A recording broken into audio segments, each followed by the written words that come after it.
এবার আমি দেখো প্রথম সরু সরু করে এই ফিতের মতো বানিয়ে নিয়েছি, তারপরে হাফ করে কেটে নিলাম সমান করে, তারপরে একসাথে সাজিয়ে নিয়ে দুটো কাঠি দিয়ে একসাথে করে নিলাম।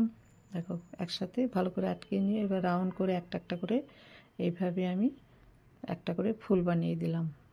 ফুল বানানো একটা একটা করে দেখো রাউন্ড করে সবগুলোতে এইভাবে রাউন্ড করে করে আমি ফুল বানিয়ে পাপড়ি বানিয়ে নিচ্ছি, ফুল বানিয়ে নিচ্ছি। দেখো সবগুলোকে একই রকম করে রাউন্ড করে ওর সাথে আমি জয়েন করে বানিয়ে নিচ্ছি। দেখো কত সুন্দর হয়ে যাচ্ছে, চট করে দেখতেও খুব ভালো লাগে। দেখো কত তাড়াতাড়ি হয়ে যায়, ঠিক আছে। এবার মাঝখানে একটা লাল পুঁথি দিয়ে দিলাম।